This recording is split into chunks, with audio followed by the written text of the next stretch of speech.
नाही नाही जात नाही. व्हिडिओ काढले तर महेश पाण्यात पवले लागले म्हणून. शिरसाव तालुका परंडा जिल्हा धाराशिव.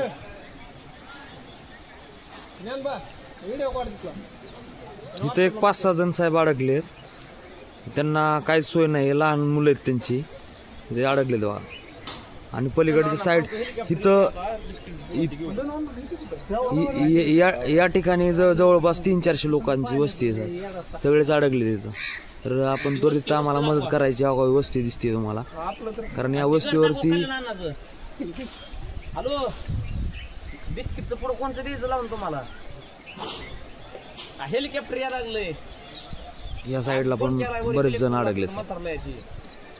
तर आम्हाला तात्काळ मदत करावी हीच विनंती. आम्ही शिरसाव तालुका परंडा जिल्हा धाराशिव मधून आहोत. धन्यवाद. अध्यक्ष बोलायचं काय?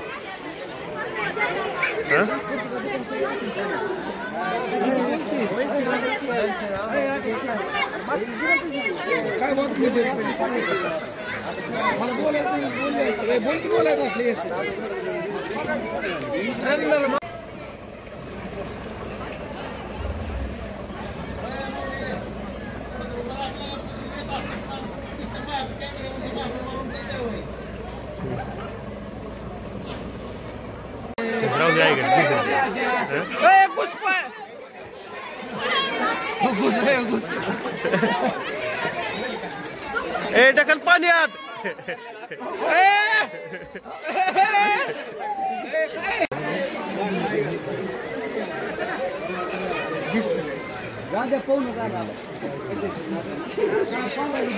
हे मोबाईल दे ना माझा. ट्रॅक्टर काय झाले आणि लांबच बांधू. ट्रॅक्टर काय माहितीये का?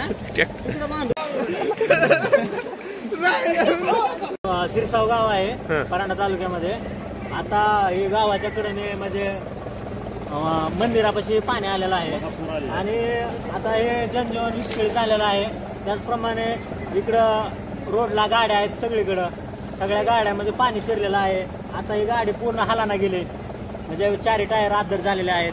हिला रस्सीनं थोडं बांधलेलं आहे फक्त. बाकी इकडं घराने पाणी शिरलेलं आहे. आता सध्या काय नुकसान झालंय काय? म्हणजे लोकांच्या आता इथं वाघमारे म्हणून आहे घर. त्यांच्या पूर्ण घरात पाणी शिरलेलं आहे. त्यांचं पूर्ण म्हणजे नुकसान झालंय. बाकी आणखीन इथं आता हे शेड गेलेत 1-2 आहेत ते रोडला. बाकी आणखीन पूर्ण जनावर ही सगळे गावाच्या बाहेर काढावं लागले. म्हणजे आता वरती घेऊन चालले रोडला वरी. शिरसाव गावात महापूर आलेला आहे. ढगफुटीचं वातावरण तयार झालेलं आहे. तरी गावातल्या सर्व लोकांचं अन्नधान्य जनावरांचे आहे. तरी शासनाने लवकरात तात्काळ काहीतरी मदत करावी. आणि सतत 2 महिने झालं पाऊस आणि पूर बरोबर माझ्याकडे तरी नुकसान झालेलं आहे भरपूर. मला मिसळेल. कधीपासून पाणी शिरलंय घरात? 4 वाजल्यापासून पाणी शिरलंय घरात. आम्ही काय करायचं? हे पाण्याची सोय करावी. आता काय करावं? आम्ही कुठं जावं? आता आम्हाला जायला जागा नाही. आम्ही काय करायचं? आम्ही गरीब माणसं. लय नुकसान झालंय काय? सगळं घरात काहीच नाही. कमरेत पाणी आहे आमच्या घरात. आम्ही काय करायचं आता?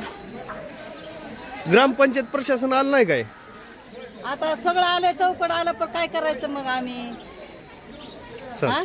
चल राहणार शिरसाव तालुका परंडा जिल्हा उस्मानाबाद. शिरसावमध्ये आज इतका मुसळधार पाऊस झालेला आहे त्याच्यामुळे पूर भरपूर आलेला आहे. ही सगळी दुकानं पाण्यात आहेत.